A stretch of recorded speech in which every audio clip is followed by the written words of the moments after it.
and welcome to Incorruptible Mass. Our mission here is to help us all transform state politics because we know that we could have a state legislature and policies that truly represent the needs of the 7 million of us who live here in Massachusetts. And today we have an incredible discussion about prisons and whether a new prison is going to be built and have money spent on it here in Massachusetts. We have an incredible guest who's an expert on this. We will talk about the proposal that has come out of the governor's office. We will talk about the history of a moratorium that has passed, supposedly part of the legislature, passed but not passed.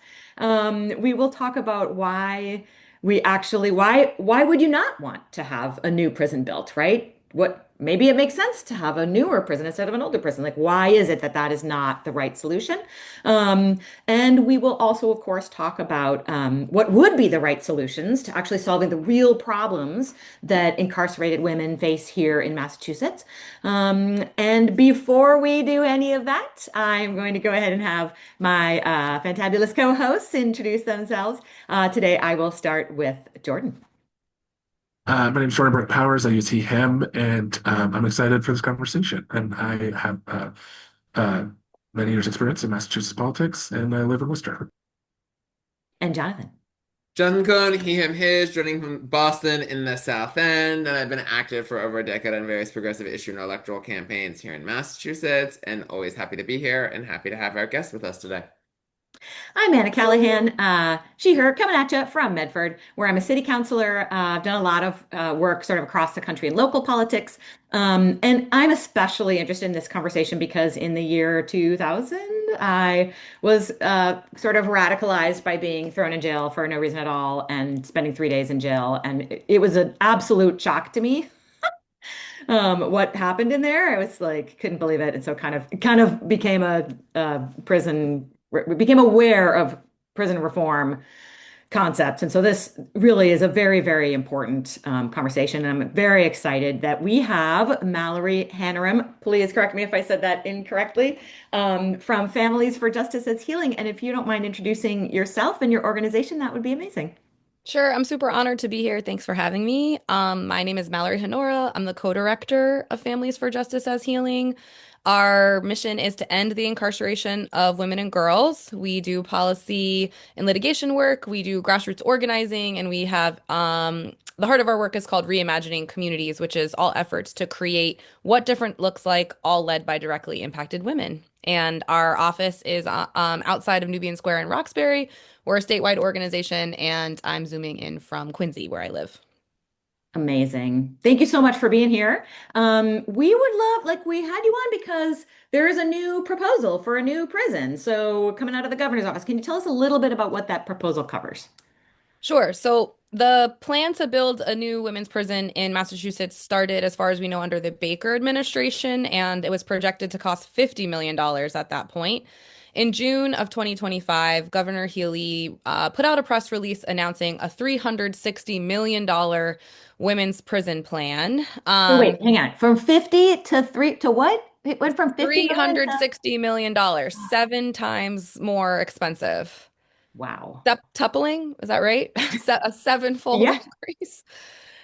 So of course we're all noticing an increase of cost, whether it's from tariffs or inflation, but this magnitude can't be explained just for that. This is a much more expansive project than was proposed before, and it's terribly expensive at a time when all of our resources, in particular capital dollars, are very limited. So what this plan would include is massive construction at the current MCI Framingham property, which would turn the current prison into a construction site for 6 to 8 years. And the project would include demolition of existing buildings, massive renovation of existing buildings far beyond the scope of necessary repairs, and the construction of 2 brand new buildings. Wow. So, what I find the most interesting about this is I was under the impression, because we did cover this, a year or more ago, that there was a moratorium passing through the legislature on building a new prison. So, can you give us some history on that?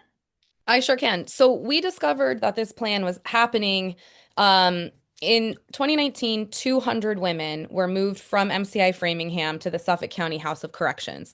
We said, pause. Why is this happening? The move was incredibly chaotic, it imposed a lot of crisis and trauma on the women that it happened to. And we talked to those women when it happened.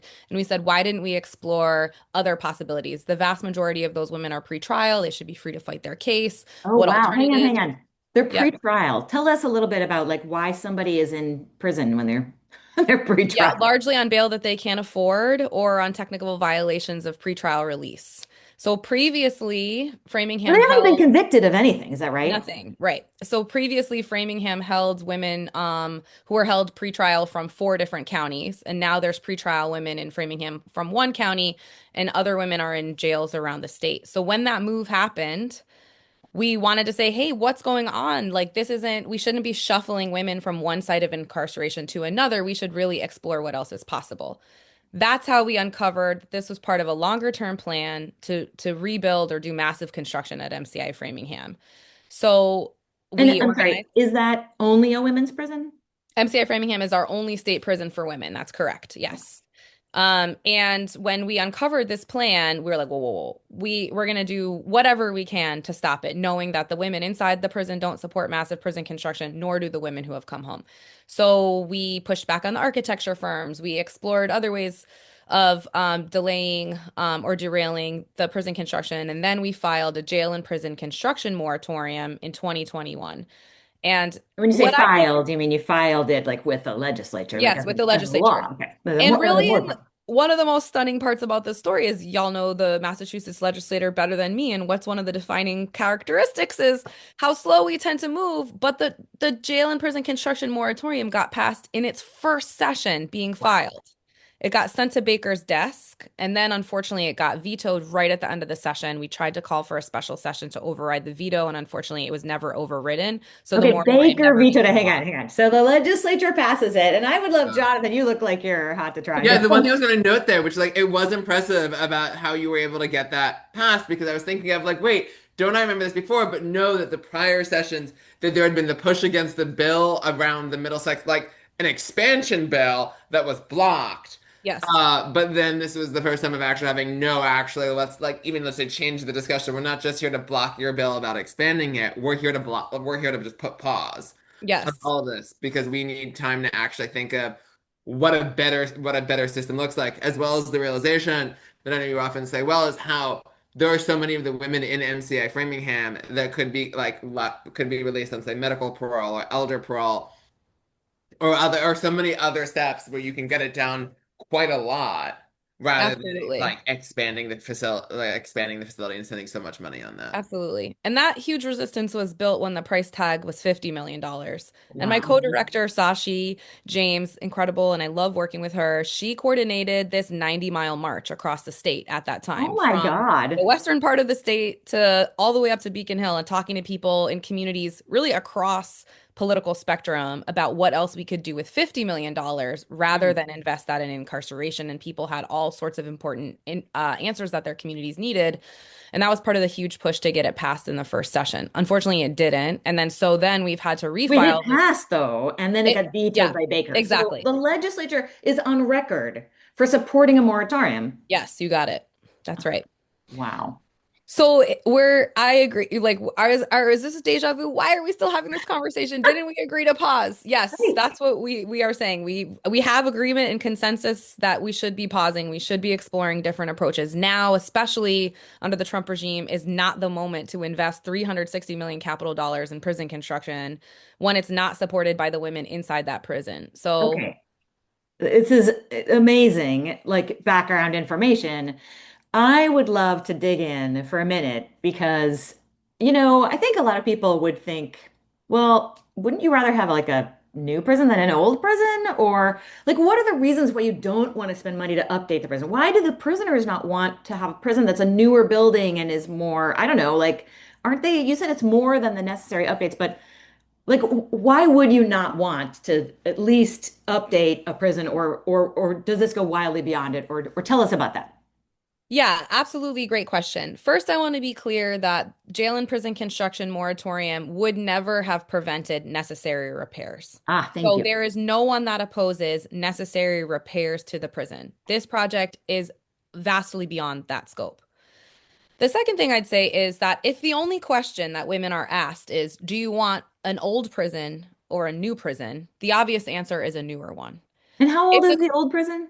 There is the oldest building on the property is built in the 1870s. There's one building. The rest of the building is pretty comparable to the rest of DOC properties. So buildings built in the 60s, 70s, and the 90s. The newest building was built in 1990. And incidentally, that's the building where women want to live the least, the Smith Hmm. building. They don't want to live in the newest building. The windows are small, they don't open. They don't want to live in that building. But if the question is, do you want new or old? You're going to say new. But the question is, do you want prison or something better than prison or different than prison? Then the answer is always going to be better and different. And please don't take my word for it. We were really proud to collaborate with the Boston College law students. They did a listening tour with incarcerated women, and they said exactly the same thing. 75% of women who were interviewed opposed this project outright. 84% of women who were interviewed have grave concerns about the project proceeding. And one woman said very specifically, everybody wants things shiny and new, but that's not what we need. And Hmm. she is saying that the core issues of why women end up in jail and prison are not being addressed inside of the prison. And not only that, they're being worsened because the isolation, the deprivation, the family separation, that's all re-traumatizing women. And actually, the answer is that there is no safe prison for women, no matter how new the building is. And incarcerated and formerly incarcerated women have taught us that through the entire campaign with a very clear message that there is no such thing as a trauma-informed prison. In terms of the facilities, right? I mean, you're talking about the building. The building is not going to make it trauma informed. Absolutely. Yeah. So, there's all these Actually, different, yeah. one quick thing that I feel like underscores this well about like the new facility is not inherently better. Nobody, I think, is was going to say that any of the new, like, say, giant detention facilities that the Trump administration is trying to create around the country That are part. be like that's being built in 2026. That's going to be amazing for everybody. Or even some of the other existing ones that are fairly new on the scheme of things for immigration detention facilities. Like I believe that the one that largely holds like that's holding a number of children in Texas is built under the Obama administration, so that's like comparatively new. But that doesn't mean that the conditions aren't horrible. That's right. Because the purpose, right, is isolation. The purpose is my coworker says it best. My brilliant coworker Angelia Jefferson always says the mission of the Department of Correction is care, custody, and control. And the only thing that they know how to do or can do is control and custody. That's it. You cannot get holistic care in a prison. It is not consensual, right? You're there by force. You cannot leave. It's not dignified. You are constantly being surveilled and strip searched, and you do not have autonomy over your own body. This is not an environment where you can heal, right? And women have said that over and over again. And also pointed out that so much of the story about how women end up incarcerated is through experiencing violence and trauma themselves, never having the support and resources to address that. And so, not having adequate domestic violence programming and healing from that inside, right? Not having adequate job training to then be able to leave prison and get out of poverty, right? And having a criminal record only making it more difficult to meet your family's needs.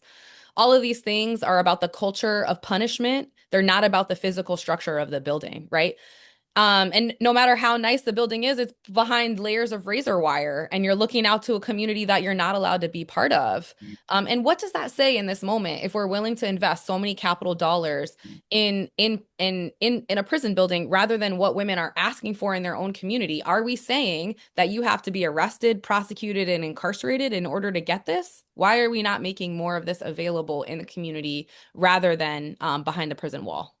And Let I me just want to say oh, it's at the same time that the Healy administration is cutting back funding for mental health supports. We're losing beds for mental health. We're losing beds for maternity. We're losing beds, right? Like we're losing supports for women but you're spending 360, like literally we could be spending that money on supports for women that are we're getting rolled back in this very minute. Like we are spending less money and there are less beds, there's less availability of support for mental health, there's less availability of supports for PTSD, there's less supports for women facing domestic violence or other violences, there's less supports for housing, That's right. which is like, I worked at a housing unit for families fleeing domestic violence. There was never enough housing for those families. And then they often went back to abusers or often were on the street homeless, right? Like, and so like literally the things that people need to to care to not end up in this system, we're basically saying, no, we're going to invest in you being arrested, incarcerated, your life destroyed, your children taken away. We're going to invest in because also like that costs money when we take children. That's also more money that the system's spending on incarceration. Like we'll invest in that, but not any of the things we That's know right. which would help you. For a visual, it's like if we imagine that like the Trump administration is severing, is cutting the social safety net. Is the Healy administration gonna hold up a prison underneath of that to catch women? Is that what the approach that we want to take in this moment? Mhm. And women inside, women who've come home, and many of us in the community are saying no, absolutely not. And I want to ask, because we've touched on like healthcare inside and outside of prison right now. And you had mentioned something about a health building being one of the buildings being built. And can you talk a little bit about healthcare when you're incarcerated? Totally. So, over 120 million out of the 360 million is projected in the new buildings, which in a very Orwellian way, one of them they want to name um like a healing and wellness or education and wellness center, and then a healing and treatment center, which is totally co-opting and stealing the language of organizers, right? Actually Sure. asking for what women need in our communities. And these are prison buildings, Mhm. but they want to have a new healthcare building. And even if the building is newer or modern or nicer in of itself, the prison healthcare provider and mental health provider is called Vital Core. It is a massive private company that profits off of quote unquote care inside of prisons. And just to give you a sense of who this company is, they're currently being sued by one of their own doctors for forcing that doctor to provide substandard care to patients. So it's just going to be a new building with the same substandard care, and women in the Hear Our Voices report are very clear about that. An overwhelming number of them brought up concerns about healthcare and called it negligent, woefully inadequate. They're already not getting what they need, and they absolutely don't trust that that's going to change just because there's an expensive new building. And I have to jump in here because, like, I mean, we often talk about how health insurance companies are like taking our money and then not providing care, and they make money by not providing care. When I was in jail for only 3 days, and like the biggest takeaway for me was not about what happened to me. The takeaway for me was watching the people who were in general population and realizing that as like a, pretty well positioned white woman, that I was never gonna be under the kind of treatment that they lived under every single day. And, I was there with a bunch of bicyclists. We were on a critical mass bike ride in Los Angeles during the DNC in 2000, right? Because we were protesting the rightward drift of the Democratic Party. And they picked up like 71 or I can't remember, 71 or 73 people. Just, it was escorted bicycle ride. They blocked us off in front of the 10 freeway, shoved us all under the 10 freeway, blocked it off the back, and arrested everybody. And while I was there, there was one woman who had epilepsy, and she had her medication like with her, and they like when we.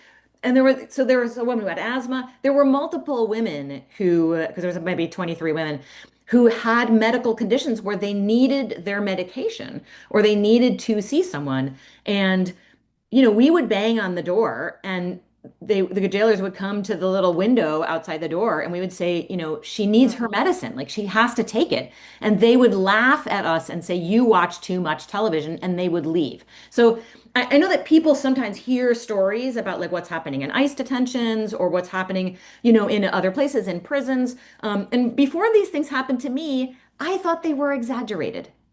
You know, I was younger.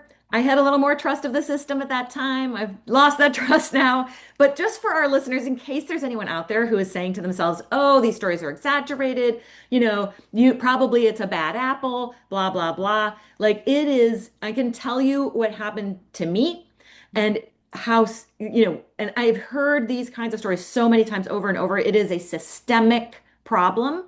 And, Mallory, if you can talk about like it sounds like it is a systemic problem also Absolutely. at that particular prison that the corporation that is supposedly providing care that is not what they are in fact doing.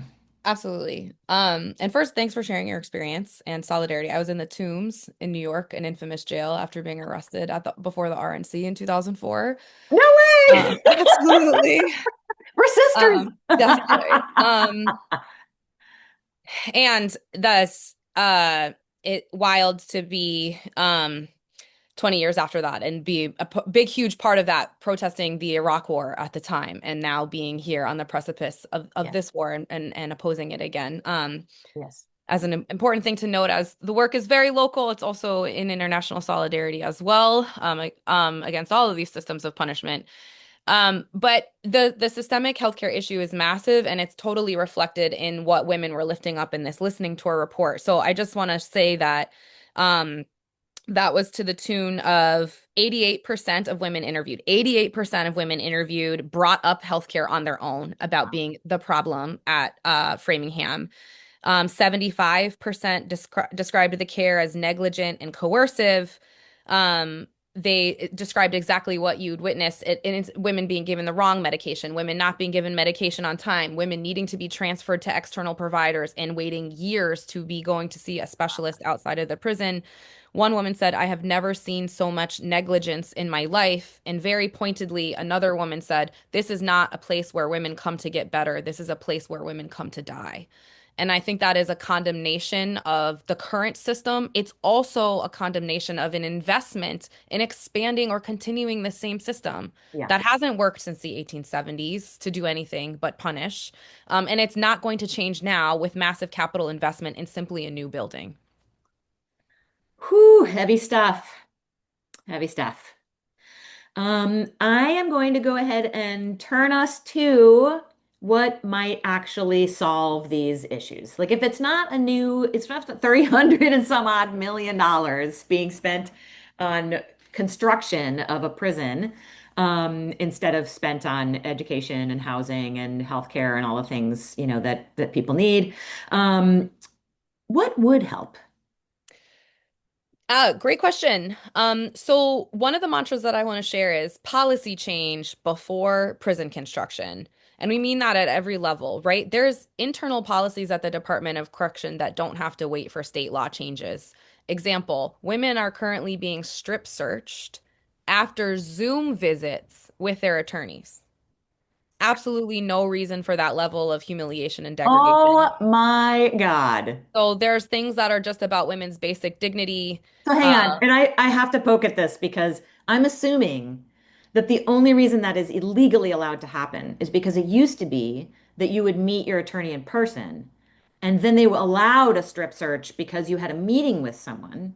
Is this a In loophole? Framingham, they're arguing it's because of where it happens in the building. They bring women off of the unit to a private room that's attached to the visiting room, and because they bring them off the unit into the visiting room, they're trying to justify that the search needs to happen because of where it's happening.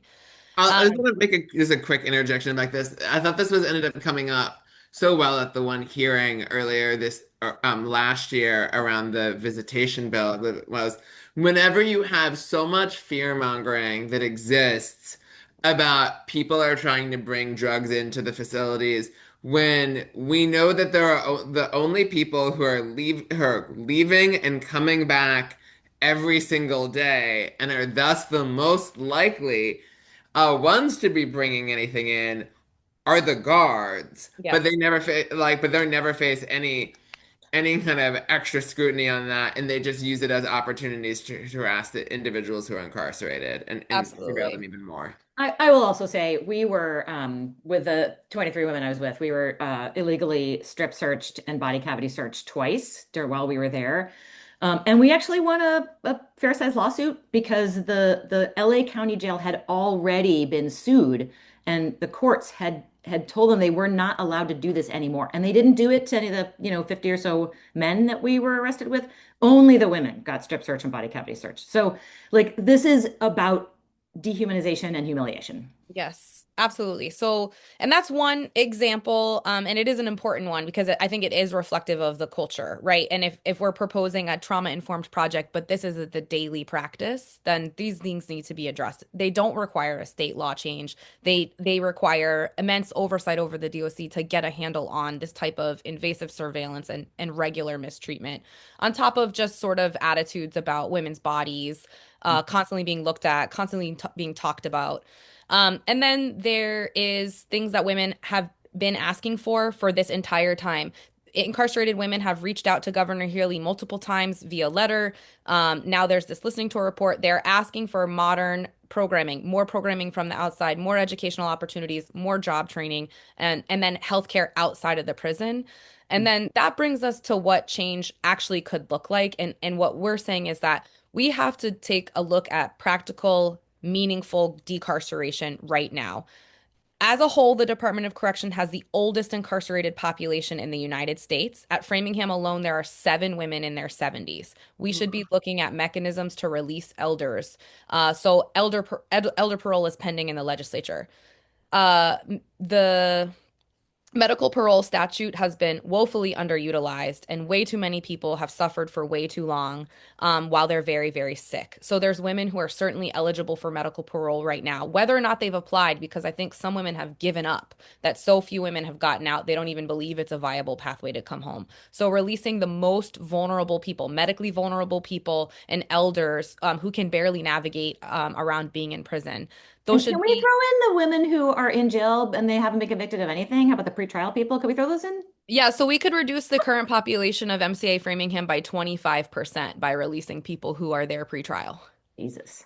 So, and then if you take out county folks from Middlesex County, we're talking about a state sentence population of between 150 women and 160 women. And now you do the math of 360 million divided by that. And that's just the Wow. capital cost, because I want to remind folks that the operating cost is like $220,000 a year per Wow. woman at MCI Framingham. Per Per woman. woman, per year. You could pay her mortgage, pay her tuition to Jesus Harvard, pay for Christ. daycare, fill her Right. groceries in the Jesus. fridge. I wish I had $220,000 a year. That's What I right. wouldn't do for just more money than I've ever made in Exactly. my life. So And it's it's really such an a striking As much thing. approach. money as I've ever made in my And life. it's such a striking thing to see that from like that per person number when you think of all of the ways the state often tries to pare back the per person investments that exist in other spaces where it comes to, let's say, like a per capita around education or in terms of like housing vouchers or other housing supports. They're always thinking about, well, we have to rein this in because the money is tight and yada yada. But at the same time, we're willing to spend that much per person doing something that we know doesn't even work. Totally. And to Jordan's point, so many of these sisters are women that before they got to this point of incarceration asked for help and didn't get it. Tried Yeah. to look for help and didn't get it. Like, Yeah. we're in a shelter, had never had an apartment of their own. We're trying to find a place to live, never did, ended up in prison. Like, so we're denying women what they need, and then the pipeline is into the prison, and then that's where we're willing to make this investment. Like, we just have to say no, we have to shift the approach and address these underlying causes. And so to pivot back to what we can do, that's what women are asking for too. And like the generosity of incarcerated women to be worrying about their families and the children in their community and their tax dollars, not wanting it to be spent on prison construction. But then women are also deeply concerned about where are they going to go when they come home. So there are almost no residential programs for women in Massachusetts coming home from prison, except for those specifically about drug treatment. And more of those are also needed. But women are leaving prison like having nowhere to go. Salaried folks cannot afford first, last, and security. How do we expect women coming home from prison to afford that? So one of the main thrusts of the report is like really preparing women to leave prison and stay home forever, not ever to come in contact with the system again. And that has to include reentry support. It has to include housing. And that was a huge thing that women are calling out for. So can we shift some of the investments that were planned for the prison into these housing supports in the community to keep women home? Ah, man. This whole conversation is pissing me off. Sorry. It's making me It really just mad. reminds me, it reminds me, so when we dealt with the foster care system and the stealing of children system, and at one point we counted that there were 12 adults being paid for for this one kid who never should have been taken. And it's millions of dollars at that point, or just hundreds of thousands of dollars for this one kid. And one of the people, we were we were at the courthouse for a mom who had her kids taken away for not having food, not enough food at the house, and the money spent on just all of these adults monitoring this person was enough money that they could have fed this child for 5 years. And it's just similar nonsense that we're just so vested into this system that makes literally no sense when we could just be spending money on the things we know would just help people be in spaces where they didn't end up incarcerated. And a lot of it, and it's not like there's not, everyone knows, like it's not, we don't need a commission. We don't need to do studies. We know what programs are working, and those are being targeted for being defunded. 1,000%. Well, we want to know what our listeners can do about this. And can you give us a timeline? So she put this out. Like, is the moratorium gonna go through? Like, tell us what people can do and like what's the timeline for that? Great question. So I definitely want to be clear that unless we stop this collectively, the state is going to do this. The state has already interviewed construction firms to hire for a construction manager position to oversee this project. Like, this is moving forward. And we do have the solutions. So the House and Senate version of the jail and prison construction moratorium are currently in Ways and Means. There are also other important bills that would establish or expand release mechanisms for the most vulnerable incarcerated people, including elders, as I mentioned, also including survivors of sexual and domestic violence who have been punished for surviving. So we want to support the Elder and Medical Parole Bill, and we want to support the Massachusetts Survivors Act, among others. So we have a toolkit, which I can share and you can post with it, but there's opportunities to call your legislators and ask them to advance these bills before the end of the session. You can read the report. Don't have to take my word for it. You can listen to the voices and please do and read and uplift and amplify the voices of women inside Framingham and women who have come home, and share that report. And just stay tuned with the organizing to really demand a shift in how we're using our resources in Massachusetts to like actually invest in what really keeps our community safe, what really allows all of us to thrive. So there is a lot to do right now. And also wanted to mention that in addition to her power to stop this prison, Governor Healy has the executive power of clemency as well. And two elders recently filed for clemency petitions from MCI Framingham, and we're supporting a cohort of about 8 more women. So over the course of this year, 10 women, some of the longest serving women inside MCI Framingham, are petitioning for clemency. They're excellent candidates according to the governor's guidelines and really need to be seriously considered for release. So there are already existing legal, viable pathways home for women who have done decades of time already, who are certainly not a risk to the public and really deserve these second chances to come home. So you can get involved in the campaigns to support their clemency as well. Anna, in terms of good uses of resources, what should people do if they want to support the show? Thank you, Jonathan. I was so engaged in the conversation. I had totally forgot. You don't hear this everywhere, right? You don't hear this kind of important information and timely. Like this is going to happen if we don't stop it. So we encourage you to support the show. None of us you see here are ever going to get paid for this, but we do have some wonderful young people who help us make sure that this can get into as many ears as possible. They do graphics, video editing, social media posting, all kinds of stuff that is really crucial.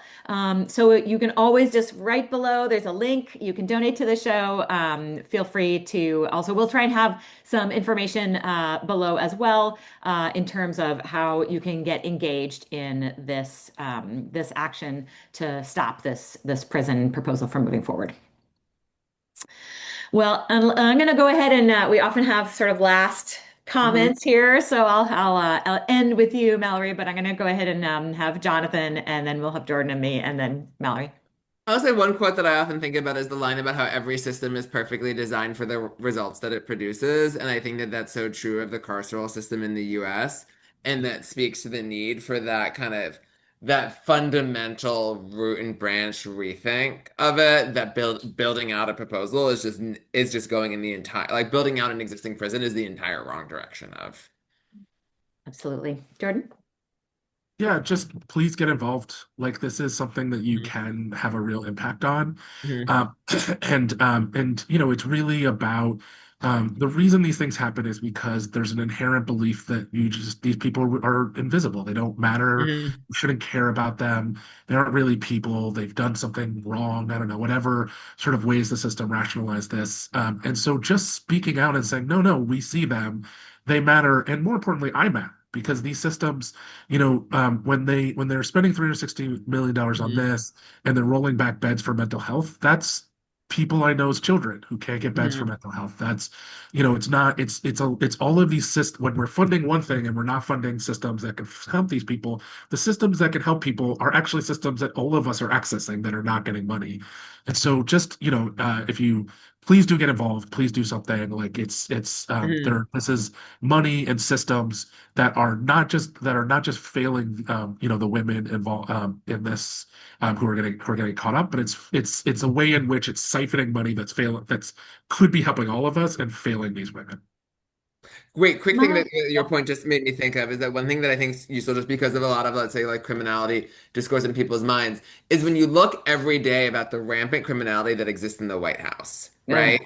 ugh, And Yeah, everybody there, that the yeah. difference between then and knowing how like none of them will probably face any accountability, that the difference is not necessarily anything about, let's say, criminality. It is often about access to resources that just that separates separate what happens to people, and that our system is just designed to punish those who lack resources. yep. My takeaway for people is, we are in a moment where almost everyone I know is just under such anxiety. Like every day in the news, it's a Mhm. new horror. I mean, it is insane what is happening in our country, like in our state, in our city, in our state, in our country, and now internationally. It is absolutely awful. And one thing that you can do for yourself is to get involved, is to take action. It really does help. It helps for you to feel a little bit more in control of what's happening. You can make a difference. You can affect some of these policies that are happening right here in Massachusetts. This one has a very good chance, like, to jump on this one, right? Because the moratorium was, it passed through before. We can get this to pass through again. So I really encourage people not just to think of others as, because we're in that moment where so many people are hurting right now, but also do it for yourself because you're going to feel better. You are. And Mallory, I'm going to have you give us the last word. I was definitely wrapped with all those last words. So I appreciate you all and I appreciate being here and definitely encouraging everyone to listen to dream about what you would spend $360 million on in your community for what you and your family and your neighbors and your neighborhood needs. Um, and I would say, please do take action. Hopefully the toolkit can be shared. We always update this online toolkit. It's a bit.ly/free her MA with the F, the H, and the MA capitalized. Always have those asks. It's a time to talk to your legislators. We only have 4 months left in the legislative session, and our policies are ripe for passing because the moratorium has passed before. It should pass again and become law. And beyond that, as Anna was saying, we're not just organizing to pass policies, though. We're really shifting a culture. And together, I think we can have a cultural mandate of demanding better for our communities, right? Real accountability, real safety, real well-being, not just punishment. And if we come together and reject the best idea they had in the 1870s was to build MCI Framingham 150 years later, we have to have better ideas than that. So let's forward and advance those. Let's invest in each other and our well-being. And thank you very much. Free her. Incredible. Thanks so much. Thanks to you for all the work that you're doing. Thanks always to my amazing co-hosts. And thank you so much for listening to the show. Please forward it to your friends, and we look forward to chatting with you all next week. Hey there. Thanks so much for watching us on YouTube. Please like and subscribe. And it would be amazing if you would also subscribe to us on your favorite podcast player. Just look for Incorruptible Massachusetts wherever you listen to podcasts. Thanks so much.